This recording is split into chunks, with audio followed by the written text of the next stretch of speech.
Hello everyone. നമ്മുടെ കൂടെയുള്ള ആളുകൾ ചില നിസ്സാര കാര്യങ്ങൾക്ക് വേണ്ടിയിട്ട് നമ്മളോട് പിണങ്ങിപ്പോകുന്നു, നമ്മളോട് തെറ്റിപ്പിരിഞ്ഞു പോകുന്നൊരവസ്ഥ ചിലപ്പോഴെങ്കിലും നമ്മൾ ഫേസ് ചെയ്യേണ്ടി വന്നിട്ടുണ്ടാവും.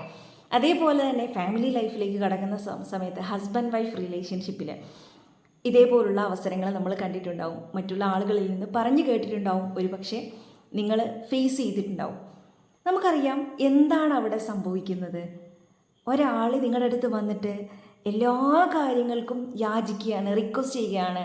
ഇപ്പം ഹസ്ബൻഡ് ആയിക്കൊള്ളട്ടെ, വൈഫ് ആയിക്കൊള്ളട്ടെ, ഒരാളെപ്പോഴും അണ്ടറിൽ തന്നെ കിടന്നിട്ട് അങ്ങനെ ചെയ്യോ ഇങ്ങനെ ചെയ്യോ, അവരുടെ ആഗ്രഹങ്ങൾക്കോ അവർക്ക് ഒരു വാല്യൂ കൊടുക്കാതെ എന്തുണ്ടെങ്കിലും മറ്റു വ്യക്തിയോട്, ഓപ്പോസിറ്റ് നിൽക്കുന്ന വ്യക്തിയോട് എപ്പോഴും യാചിച്ച് പോവുകയാണെങ്കിൽ കുറേ നാൾ അവർ യാചിച്ച് പോയെന്നിരിക്കും, ഒരുപാട് നാൾ പോയെന്നിരിക്കും, വർഷങ്ങളോളം പോയെന്നിരിക്കും.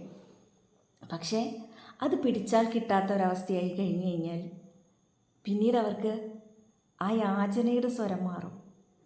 യാചനയുടെ സ്വരം മാറിക്കഴിഞ്ഞ് കഴിഞ്ഞാൽ അത് നമുക്ക് പിടിച്ചാൽ കിട്ടാത്ത അവസ്ഥയിലേക്കായിരിക്കും പോവുക. ഞാൻ മാത്രം എന്തിനാണ് എപ്പോഴും ഇവരുടെ പുറകെ പോകുന്നത്, എപ്പോഴും ഞാൻ തന്നെയാണല്ലോ പോകുന്നത്, ഇങ്ങനെ ഞാൻ തന്നെ പോയിട്ട് എന്ത് പ്രയോജനമാണുള്ളത്, ഈ രീതിയിലേക്കായിരിക്കും അവരുടെ തോട്ട് പോകുന്നത്. പക്ഷേ ആ സമയത്ത് സംഭവിച്ചത് വളരെ നിസ്സാരമായിട്ടുള്ള കാര്യമായിരിക്കും. പക്ഷെ പറഞ്ഞിട്ട് കാര്യമില്ല, കുറേ കാലമായി അവർ ഇതേ റിക്വസ്റ്റ് തന്നെ, ഇതേ യാചന തന്നെയാണ് അവർ നടത്തിക്കൊണ്ടിരിക്കുന്നതെങ്കിൽ അവർ മറ്റൊരു തീരുമാനം എടുത്തേക്കാം. അപ്പോൾ എപ്പോഴും നമ്മളുടെ അടുത്ത് ഒരാൾ യാചിച്ച് വരുമ്പോൾ അവർ നമ്മളോടുള്ള സ്നേഹം കൊണ്ടാണ്, നമ്മളോടുള്ള കെയർ കൊണ്ടാണ്, അല്ലെങ്കിൽ നമ്മളോടുള്ള ഇഷ്ടം കൊണ്ടാണ് അവരെപ്പോഴും എൻ്റെ അടുത്ത് വരുന്നത്, എനിക്കിഷ്ടമാണ് എൻ്റെ അടുത്ത് എപ്പോഴും ഇങ്ങനെ ചോദിക്കുന്നത് എന്ന് പറഞ്ഞ് നമ്മൾ മിണ്ടാതെ അങ്ങനെ പോട്ടെ എന്ന് പറഞ്ഞ് നിൽക്കാതെ അവരെ ഒന്ന് ചേർത്ത് പിടിച്ച് അവർ പറയുന്ന കാര്യങ്ങളും കൂടെ ചില സമയത്തെങ്കിലും നമ്മളും നടത്തിക്കൊടുത്ത് അവരുടെ കൂടെ മുമ്പോട്ട് പോകാം. Okay, keep smiling. Thank you.